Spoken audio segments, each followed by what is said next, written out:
What is going on, everyone? My name is Andy. Welcome back to another FPL video on Fantasy Football Scout. And today I'm looking at some differentials for our FPL squads, low-owned players who could provide decent returns for us, either for 1 week punts or maybe over the next couple of weeks.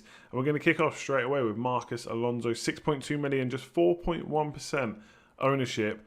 Pretty good fixtures to start. Aston Villa, Man City, West Ham, Watford. Obviously, the Man City game could be tricky, as it usually is for any team. But before lockdown, there was a stint of kind of the last 3 games of the season before, obviously, everything shut down, where he played 90 minutes every game. Spurs, Bournemouth, Everton, scored 3 times and kept a clean sheet in those games. And really, he's kind of unbeatable in terms of FPL points this season when he's played. He's played 10 matches, averaged 7 points per match. This is 1.3 more than Trent Alexander-Arnold, who we know has been so good this season, as well as last season, to be fair. Now, granted, he's only played a small amount of games, but it's still pretty impressive to be averaging 7 points per game over 10 games. So he has provided decent returns, both from an attacking point of view and sometimes from a defensive point of view as well. The obviously only big concern there is he has only played 10 games. Why is that? In those 3 games that he played at the end of the season, 2 were at wing back, 1 was at left back. And that would worry me a little bit. They've got Reece James there. They've got Azpilicueta there as well. Reece James tends to just play on the right, although he could potentially be used on the left, I suppose. But usually he plays on the right. Whereas Azpilicueta is a little bit more versatile than that. He's played right back, left back, and centre back this season. So I think a lot of this will depend on whether Chelsea start off with a back 4 or a back 5. Back 4, he could still play. He has played there this season. We've seen it obviously in seasons gone past as well. But wing-back is really where he excels, almost to the point where he kind of has to do a little bit less defensive work because, as we know, not the greatest defender probably from footballing terms, no matter how good from an FPL point of view he is. And the other problem is as well, we kind of know, or at least from the media, that Chelsea are looking for another left-back. Now, that's not going to affect things this season. They're not going to be able to buy a player to put in this season. But it just shows the kind of faith they have in the likes of Alonso and Emerson in that left-back spot. So the problem with him is he's very explosive, and he's shown that this season, and he could be a great 1 week punt against Aston Villa, probably one of the top teams to play based on what's happened so far this season in terms of scoring goals and potential for a clean sheet there as well. But after that, are we going to be confident enough that he's going to start? If you are, very explosive defender, cheaper than the Liverpool lads, could be really decent. If you're worried about that rotation, I would maybe stick to maybe a 1 week punt this week. Next up, we got Son, 9.7 million, just 4.8% owned. Probably one of my favourite players on this list, actually. Someone that I would like to have in my squad sooner rather than later. Now, he was expected to miss the rest of the season, but because of the 3-month absence we've had during lockdown, he's pretty much recovered now, and Jose Mourinho has said that he should be ready to start the season. He's also done 3 weeks military service, so arguably he might be fitter than anyone else that's just been kind of lying around the house doing their normal kind of training, or as much training as they can at home. I'd say military service probably has a bit of a bigger impact in terms of fitness. Now, in terms of whether he's going to start or not, this is the first time since Mourinho came to the club that he's had Lucas Moura, Son, Kane, Bergwijn and Ali all fit at the same time. So in terms of what kind of formation they play and which players play where, we're obviously going to have to wait and see. But I cannot imagine that Son misses out. He's arguably the best player at the club. I know some people would argue that it's Harry Kane, but for me, I think Son has just been so good and is probably a little bit underappreciated, actually. So I would expect him to start. I don't really have concerns about that. And he has started all 11 games that he's been fit under Jose Mourinho. Now, this year so far, 18 attacking returns, 9 goals and 9 assists. I'd actually probably usually expect a few more goals from him, but equaling that, that's 18 attacking returns in total in 21 games. That's an incredible return. Looking at his points per match, it's 6.5 under Jose Mourinho, 1.1 higher than anyone else at Spurs. And even for looking at the whole season, even when Mourinho wasn't there, he's still 5th for all midfielders. So very, very impressive returns when he's played and when he's been fit. And fixtures-wise, they're not really a bad opening set of fixtures.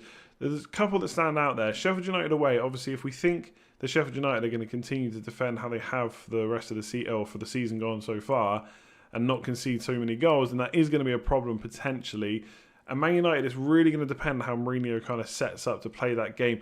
My assumption would be probably for this one and most big games, I suppose, and probably all games to be fair for the opening game of the season, that they could be quite open just as players try and get up to match fitness. Maybe mistakes are made in defence. So it could be an open game, which will probably suit both sets of players because Man United have got pace up front, Spurs have pace up front as well, and they've both got creative players that can create those chances for the likes of Rashford, for the likes of Son as well. So I do really like him. It's not very often we get Son at 4.8% ownership, and a lot is obviously down to that injury. I think more people would have owned him if he hadn't got that injury before the season went. I think Man United, look, fair enough, if you're on a free hit or something, you might not want to get him this week, but from next week, game week 31, could be a really nice addition. He's one of the players on this kind of list that I'm actually looking to put in my own squad. Next up, we have Pulisic, another Chelsea player on this list. Now, it is the only other Chelsea player. Don't worry, it's not going to be full of more Chelsea players after this. Now, having owned Pulisic this year, I can say it is a little bit frustrating to own him at times. When you look at the kind of stats he's posted, as well as actually what he has returned, he has been pretty decent. So there was a brief spell between game weeks 10 to 12 where he scored 5 goals. That is it for the season, though. He didn't score any more goals for the whole season, and he's got just 3 assists to add to that, so 8 attacking returns. But most of that is because his minutes have either been managed, i.e. he's not really been in favour, or he's been injured. In fact, he's only played more than 60 minutes 12 times this season, and he's got 8 attacking returns in total. So that's a pretty decent return for a player that's only 6.9 million right now and only owned by 3.5%. So I kind of like the look of him, and obviously a bit like Marcus Alonso, having that Aston Villa fixture straight away is a kind of key consideration for me. And I know a lot of people are looking at double game week teams, probably putting like 10 to 11, maybe even 12 if you're on bench boost, double game week players in your side. But I think a few people, especially as we get closer to the deadline, are going to start looking at maybe putting in a few single game week players. So the likes of Wolves against West Ham is a decent fixture, and especially Chelsea against Villa. I mean, the Villa concede goals left, right and centre, and they have done all season. I don't really think a break is going to stop that too much. So Pulisic has shown what he can do before, has scored a hat-trick in one game. In terms, obviously, one of the reasons he hasn't played too many minutes is because of rotation. And Chelsea do have quite a few players that can play wide. So you've got Mount, Hudson-Odoi, Willian and Pedro. Now, Hudson-Odoi has had some off-the-field issues. Mount can play, obviously, on the left, but he can also play centrally as well, which is where you'd more often than not expect him to play, like in a kind of number 10 position, I suppose, sometimes a bit deeper. And the thing with Willian and Pedro is they're not really getting any younger. They're 31 and 32 respectively. They're also out of contract this year and haven't yet, at least at the time of recording this, haven't signed a new contract. Even if they do, it's probably going to be extension to the end of the season. Whether or not they'll get an extension to next season, I don't know. So that doesn't necessarily mean that Pulisic will definitely play all the minutes because of those two. They may just get an extension to the end of the season. And obviously Lampard would do his best to get as high a finish as possible. But Pulisic is the future at Chelsea, and he has shown what he can do. And I just wonder if this break will give him enough time to kind of almost reset, get back into the swing of things with Chelsea, get a few training games under the belt, and go into this season absolutely firing. I do expect him to start. I think, like I said, he's very young compared to the other wingers they've got, and obviously Hudson-Odoi is really good as well. Whether or not he'll be able to start because of everything that's gone on, I don't know.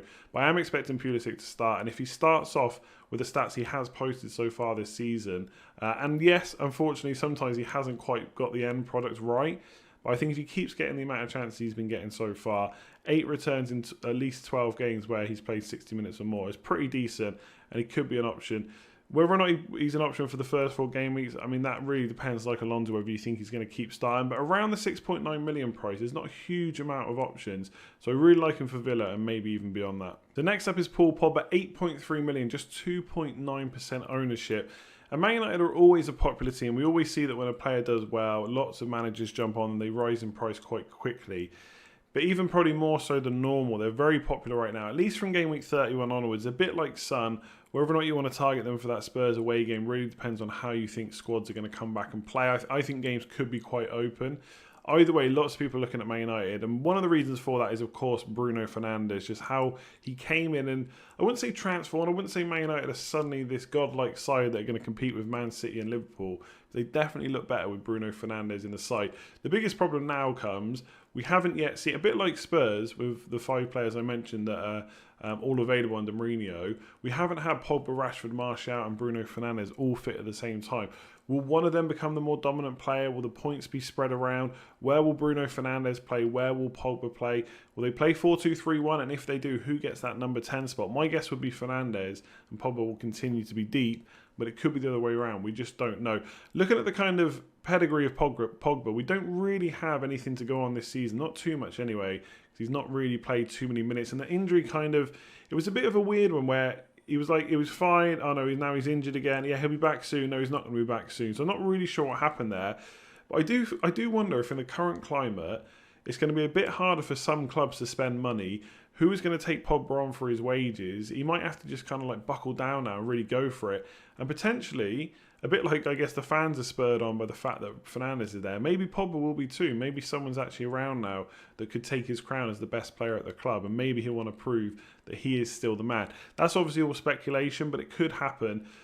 13 goals, 10 assists last season, 6 goals and 13 assists the season before. So like I said, pedigree-wise, pretty good. Only concern is a lot of those goals came from penalties, and he's probably off them now. We don't know who's got penalties at Man United, but I doubt it's Paul Pogba. Out of him, Rashford and Bruno Fernandes, he has the worst penalty record of the lot. Like, I'm not sure I want to watch that run-up anymore. My bet is it'll be on Fernandes, but it could be Rashford. Either way, I wouldn't put too much of my money on Pogba getting them. So that will reduce his goals a little bit, but his assist potential has been pretty good. And last year, he was actually second for shots, just behind Mo Salah, although not many of those, compared to how many he took, were in the box. So in terms of getting those goals, I'm not sure he'd put many more than kind of 6, 7, 8 goals a season. But 2.9% ownership, it could be a decent punt. And I say punt because I do think Man United are going to continue to do well. But arguably Rashford, Martial and Fernandes all might be better options. But if you want the one that's low owned at just 2.9%, you really want to kind of take a risk to get out of those rankings with someone like him. You think he's going to hit the ground running, then Pogba could be your bet. Lastly, we've got Harvey Barnes. I'm going to be honest, he is one of my favourite FPL players that I've owned this season. And he has been a bit of a hero to some FPL managers, especially those that had him in Game Week 29, the last game week we had in FPL, when he got 19 points, scoring twice and got an assist against Aston Villa. And as I've said, for the Chelsea players, Aston Villa is a very good side to play against, as Harvey Barnes showed. In fact, actually, it was quite interesting when I looked it up. He's got 6 goals and 8 assists this year. That's already more than I thought he had in just 1,705 minutes. He's only played more than 57 minutes 18 times, and he's got 14 attack and returns. Now, not necessarily all of those attack and returns came in those 18 kind of starts, but still, it's a pretty nice return for the amount of minutes he's got. The reason I chose 57 minutes, by the way, is because one of the problems with him is, at some points in the season at least, he does have kind of a tendency to get maybe taken off before the 60-minute mark. It was kind of earlier in the season, basically him or Perez will kind of get taken off around the 60-minute mark. The good thing is, if you're considering to get him now, that kind of stopped for him towards the end of the season. So he actually got like more than 82 minutes. And again, I use 82 minutes because that was the lowest. Between 23 and 29, Game Weeks 23 and 29, only once did he play less than 82 minutes. And he only played 45 minutes in that game. So although one of the reasons not to own him is because of those limited minutes, I do think he's kind of shown at this point that he should be first choice. He should get a good amount of minutes. He may still get taken off around the 60-minute mark. We'll have to wait and see. But he does provide Leicester something a bit different on that left side. He can stretch. They've got Vardy, obviously very fast, can stretch defences. The problem is, defenders know all about him and they will try and mark him. Doesn't mean they can always do it, but he's the one that kind of gets occupied by the defenders. So giving Harvey Barnes that space down the left, he does get really far forward. In fact, I'm pretty sure he's the second furthest forward Leicester player behind Jamie Vardy when he does start. So I think he's a really nice option. He's very cheap as well compared to some of these players on the list, 6.2 million. Now, Leicester's fixtures are not great for the rest of the season, so I don't know if I'd want to hold him long term. But obviously, the beauty with FPL is you have transfers. You don't have to hold players, I should say, long term. So Watford, Brighton, Everton and Crystal Palace is not the worst set of fixtures. And to be honest, around the 6.2 million mark, I don't know if there is kind of a absolute must-own set and forget option in midfield. You've got Grealish, who's been very good for 6.4 million and has a double game week. But after that, the fixtures for Villa are pretty awful. So someone like Barnes, if we think he's going to keep his place, which I think he's definitely going to keep his place. I don't think there's going to be a huge amount of rotation on that left spot. They do have other people they can play there. Gray or Brighton as well could play on the left, but it feels like it's his spot now, and it was before the season has stopped. So hopefully it will be when he comes back. 6.2 million, 4.3% owned. Pretty decent differential option for me. And that is it for this one. We'll leave it there. Thanks very much for watching. If you've enjoyed it, make sure to give it a like. Subscribe if you're new around here as well. Hit that notification bell so you know when all the other videos are going live. There's been videos every single day since FPL launched. If you want to watch another one, I'll put some up on screen just when I finish talking in just a second. And tomorrow we've got another Rate My Team, this time with Neil. So make sure to check it out. It'll be going out at 1 PM on Sunday. Otherwise, I hope you're having a good weekend. I will catch you again soon. Cheers all.